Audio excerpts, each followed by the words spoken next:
स्वागत है आपका इस वीडियो में स्टूडेंट्स। अगर आपका एग्जाम 9 नवंबर को, 18 नवंबर को या 25 नवंबर को है तो आपको टेंशन हो रहा होगा क्योंकि एग्जाम तो आपने बुक कर दिया, लेकिन आपको ना समझ में नहीं आ रहा कि प्रेपरेशन कैसे करें। जब एग्जाम में थोड़े दिन रह जाते हैं तो हमारे टेंशन बढ़ जाता है और उस टेंशन में हमारी प्रेपरेशन भी नहीं हो पाती। तो इस वीडियो में मैं आपको रीडिंग, लिसनिंग, राइटिंग और स्पीकिंग चारों मॉड्यूल के बारे में बताने वाला हूँ कि आपको प्रेपरेशन कैसे करना है। तो सबसे पहले हम शुरुआत करते हैं लिसनिंग मॉड्यूल से। लिसनिंग के सबसे पहले टिप की अगर मैं बात करूँ स्टूडेंट, तो वो है लिसनिंग की स्पीड। बहुत सारे स्टूडेंट क्या करते हैं कि वो नॉर्मल स्पीड के ऊपर प्रैक्टिस करते रहते हैं या फिर वो 1.25 के ऊपर प्रैक्टिस करते हैं। ये दोनों ही चीजें जो हैं वो बिल्कुल गलत हैं। अगर आप नॉर्मल पे प्रैक्टिस कर रहे हैं या 1.25 पे कर रहे हैं, क्योंकि वहां पे जो स्पीड आएगी स्टूडेंट 1.15 की आएगी, तो आपको इसके ऊपर ही प्रैक्टिस करना है।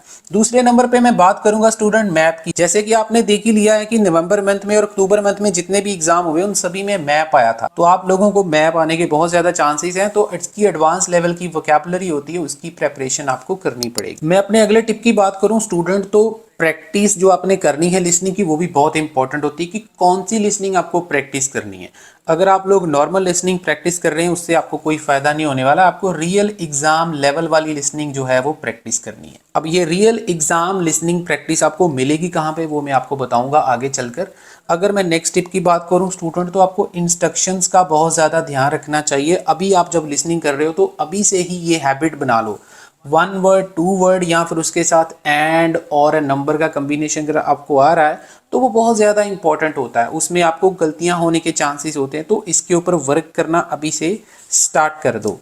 नेक्स्ट टिप की अगर मैं बात करूं स्टूडेंट, तो स्पेलिंग्स बहुत ज़्यादा इंपॉर्टेंट होते हैं। स्पेलिंग आपका एक भी गलत हो गया, सपोज करो अगर आपका एग्जाम में स्कोर 23 आया लेकिन आपका एक स्पेलिंग गलत हो गया तो आपका स्कोर 22 हो जाएगा। तो 22 का मतलब है आपका स्कोर 5.5 रह जाएगा। अगर आपका स्कोर 23 हुआ तो 6 रहेगा। तो इसलिए मैं बोल रहा हूं कि एक एक स्पेलिंग आपके लिए बहुत इंपॉर्टेंट है। एस की गलती अगर आपकी हो रही है तो उस गलती को मानिए और अपनी नोटबुक के ऊपर उस गलती को नोट डाउन करिए कि ये वाला स्पेलिंग मेरा गलत हुआ है, नेक्स्ट टाइम ये गलत नहीं होना चाहिए। अब हम बात कर लेते हैं रीडिंग की। रीडिंग की स्टूडेंट अगर मैं बात करूं तो जैसे कि आप लोग जानते हैं रीडिंग सबसे मुश्किल मॉड्यूल होता है और इसी मॉड्यूल की सबसे ज्यादा स्टूडेंट्स को टेंशन रहती है। तो मेरा पहला जो आपको इंपॉर्टेंट टिप रहेगा वो रहेगा कि आपको प्रेशर रीडिंग जो है वो करनी स्टार्ट कर देनी है। जैसे सपोज करो आपका एग्जाम अभी आने वाले 4, 5, 6 दिन में है या 10 दिन में है, तो अभी से ही आपको प्रेशर रीडिंग करनी है। उसका फायदा क्या होगा कि आप लोग जो एग्जाम में आपको प्रेशर मिलेगा टाइम का, उसको झेलने के कामयाब हो जाओगे।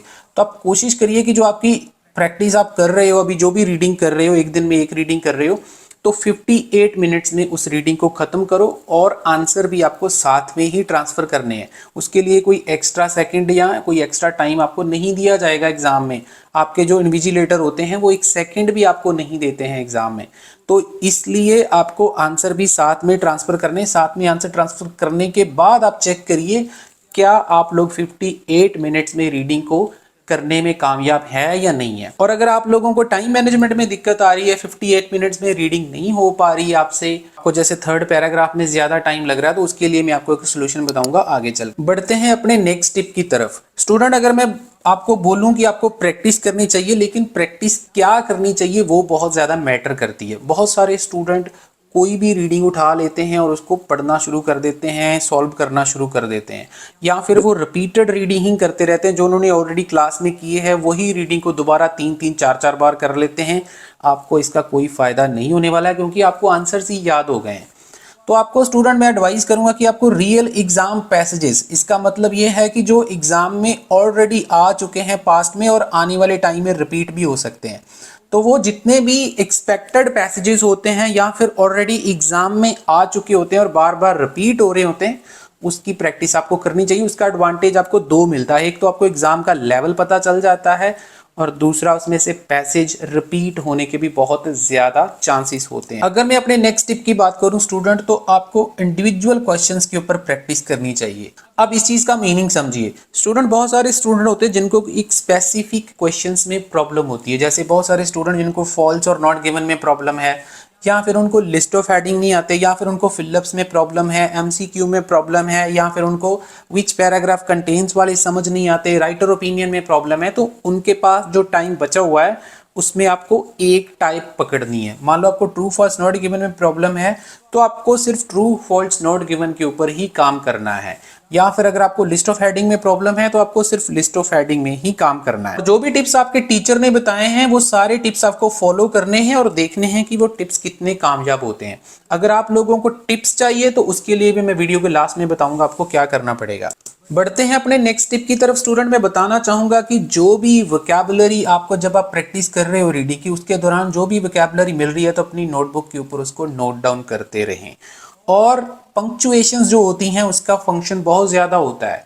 आप उसको इमेजिन नहीं कर सकते हैं कि जैसे ये डैश है, लॉन्ग हाइफन है, शॉर्ट हाइफन है, ये डिस्कोर्स मार्कर है, साइन पोस्टिंग लैंग्वेज है, ये सारे जो होते हैं इनका रीडिंग में बहुत ज़्यादा फंक्शन होता है, लेकिन मेरे ख्याल से कोई भी टीचर आपको इसके बारे में बताता ही नहीं है कभी भी। अगर ये सारे टिप्स आपके पास नहीं है, आपको समझ में नहीं आ रहा है कौन से टिप्स फॉलो करने हैं, क्या करना है, कैसे इंडिविजुअल प्रैक्टिस करनी है, इस टाइप के क्वेश्चन को कैसे सॉल्व करना है, तो इसके बारे में भी मैंने वीडियो के आगे बताया हुआ है। ये वाला टिप जो आप स्क्रीन के ऊपर देख रहे हैं student, prepare your self for reverse ordering of passages, ये बहुत ही खतरनाक चीज है। अभी जो 28 अक्टूबर को एग्जाम हुआ था उसमें ये चीज हुई थी। अगर हम नॉर्मल बात करें स्टूडेंट तो फर्स्ट पैसेज का जो लेवल होता है वो इजी होता है, सेकंड वाले का मॉडरेट होता है, थर्ड वाले का डिफिकल्ट होता है। लेकिन जो 28 अक्टूबर को एग्जाम हुआ था उसमें उन्होंने पैटर्न को चेंज कर दिया।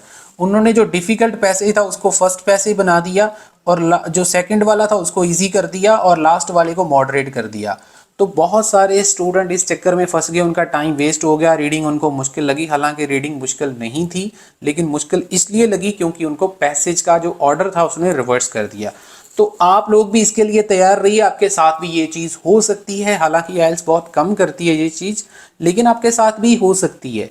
तो अगर आपको ये सब दिक्कत आ रहा है, इसको कैसे रिवर्स को कैसे हैंडल करना है, कैसे चीज़ों को समझना है, तो इसके लिए भी मैं बताऊंगा आगे जाकर कि आपको इसके लिए क्या करना है। अब हम बात कर लेते हैं राइटिंग की। स्टूडेंट राइटिंग टास्क 1 की अगर मैं बात करूं तो जितने भी राइटिंग टास्क 1 के क्वेश्चन टाइप्स हैं, जिसमें मतलब अगर मैं बात करूं तो 4 टाइप के चार्ट्स होते हैं और उसके बाद एक प्रोसेस होता है, एक मैप होता है।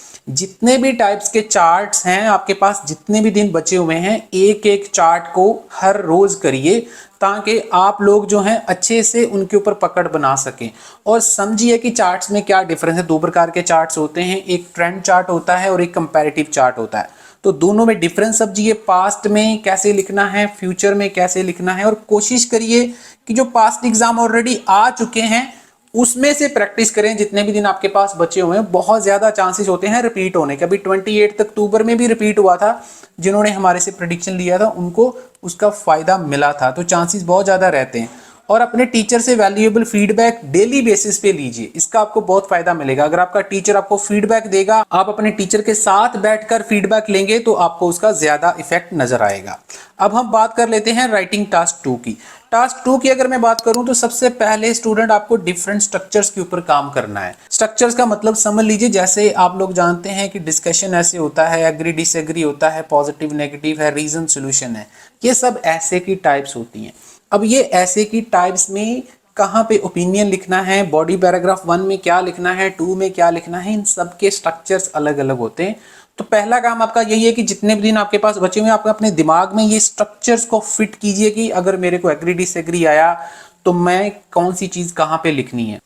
दूसरे नंबर पर अगर मैं बात करूं तो ऐसे के जितने भी टॉपिक्स हैं उनके ऊपर आप लोग आज से ही काम करना शुरू कर दीजिए। जैसे कि क्राइम है, एनवायरनमेंट है, पेरेंट टीचर है, ये सारे एरियाज होते हैं मेनली जो मैंने आपको बता दिए हैं, इन्हीं में से ही आपको क्वेश्चन आएगा। तो इन एरियाज के ऊपर काम करना शुरू कर दीजिए। मेरा कहने का मतलब ये है कि इनके ऊपर आपको ऐसे को रीड करना शुरू कर देना है। अब वो ऐसे आपको कहाँ मिलेंगे वो भी मैं आपको बताऊंगा। अब हम नेक्स्ट टिप की अगर बात करें स्टूडेंट, तो टास्क 1 और टास्क 2 आपको डेली लिखना है। एक टास्क 1 और एक टास्क 2 डेली लिखना है और कोशिश करनी है कि उसको 58 मिनट में आप लोग कंप्लीट कर पाए। बहुत सारे स्टूडेंट के साथ ये चीज होती है, चाहे आपने क्लास में जितनी मर्जी अच्छी प्रैक्टिस करी है, लेकिन जब आप एग्जाम में जाते हैं तो एग्जाम का अलग ही प्रेशर होता है। तो उस प्रेशर में बहुत सारे स्टूडेंट क्या करते हैं कि उनका टास्क 1 या टास्क 2 छूट जाता है, इनकम्प्लीट रह जाता है, जिसका रिजल्ट 5.5 या 5 बैंड रह जाता है। तो 58 मिनट में कोशिश करिए कि पूरा टाइमर लगाइए अपनी घड़ी के ऊपर और 58 मिनट में इसको कंप्लीट करने के बाद बाकी के जो 2 मिनट बचते हैं उसमें प्रूफ रीडिंग करिए। प्रूफ रीडिंग बहुत इंपॉर्टेंट है।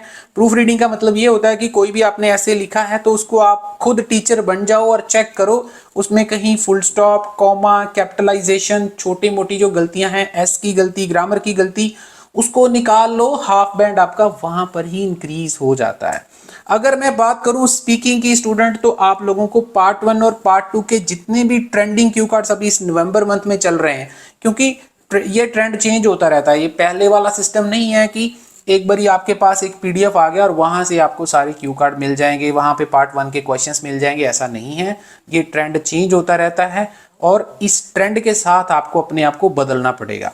तो जितने भी ट्रेंडिंग क्यू कार्ड्स हैं उन सभी की प्रिपरेशन जो है करिए। और लास्ट में आपको बताना चाहूंगा स्टूडेंट, अपने आप को वाई वगैरह से बचने के लिए या क्रॉस क्वेश्चनिंग से बचने के लिए, क्योंकि एग्जामिनर बहुत ज्यादा वाई और हाउ वगैरह से क्वेश्चन क्रॉस क्वेश्चनिंग करते हैं, उससे बचने के लिए अपने आप को लॉजिकल आंसर्स में प्रिपेयर करना शुरू करिए, ताकि आप लोग जो भी बोल रहे हैं उसकी प्रॉपर रीजनिंग आपको पता हो।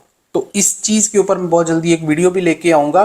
तो ये सारा मटेरियल आपको प्रेडिक्शन मटेरियल के रूप में मिल जाएगा, जो मैंने आपको अभी बताया, जिसमें आपको लिसनिंग के 20 टेस्ट मिल जाएंगे 1.15 की स्पीड के ऊपर, उसकी ऑडियो भी मिल जाएगी। एक्सपेक्टेड रीडिंग के पैसेजेस मिल जाएंगे जो बार बार रिपीट हो रहे हैं, और 28 को भी रिपीट हुआ था हमारे पीडीएफ से ही। पास्ट एग्जाम की राइटिंग्स मिल जाएंगी, टास्क 1 और टास्क 2, चाहे आपका एकेडमिक का पेपर है या फिर जीटी का पेपर है। ट्रेंडिंग क्यू कार्ड्स, पार्ट 1 के क्वेश्चन, सब कुछ आपको मिल जाएगा। तो इसके लिए आपको मेरी एप्लीकेशन को डाउनलोड करना होगा, आप लोग स्क्रीन के ऊपर देख सकते हैं। अगर आप लोग एंड्रॉइड यूज करते हैं तो प्ले स्टोर में आपको लिखना पड़ेगा सतनाम सर आईएल्स। अगर आप लिखेंगे तो आपको टॉप पे मेरी एप्लीकेशन जो है वो दिख जाएगी। अगर आप लोग एप्पल यूज करते हैं तो उसके लिए मैंने एक लिंक दिया हुआ है कमेंट सेक्शन में, वहां पे जाइए, उसको डाउनलोड कीजिए, नीचे एक कोड भी आएगा, उसको भर देना है। उसको भरने के बाद आप मेरी एप्लीकेशन के अंदर चले जाएंगे और आपको जो भी रिक्वायरमेंट है, अपनी रिक्वायरमेंट के अकॉर्डिंगली आपको 9 नवंबर के लिए, 18 नवंबर के लिए, 25 नवंबर के लिए जो भी एग्जाम डेट है आपकी, उसके अकॉर्डिंगली प्रेडिक्शन अवेलेबल है। आप वहां पे जाके बाय कर सकते हैं। और उसके जो चार्जेस हैं वो बहुत ही ज़्यादा कम कर दिए गए हैं। पहले उसके चार्जेस 700 थे, अभी मैंने दिवाली के लिए आप लोगों के लिए ऑफर दिया है, डिस्काउंट दिया है, बहुत बड़ा डिस्काउंट दिया है। तो 499 चारों मॉड्यूल के चार्जेस रहेंगे, मतलब चारों के चारों मॉड्यूल आपको 499 रुपीज़ में मिल जाएंगे। तो होपफुली आपको वीडियो से काफ़ी कुछ सीखने को मिला होगा। अगर अच्छा लगा वीडियो तो इसको लाइक दे देना, चैनल को सब्सक्राइब कर लेना। थैंक यू वेरी मच, मिलते हैं बहुत जल्द नेक्स्ट वीडियो।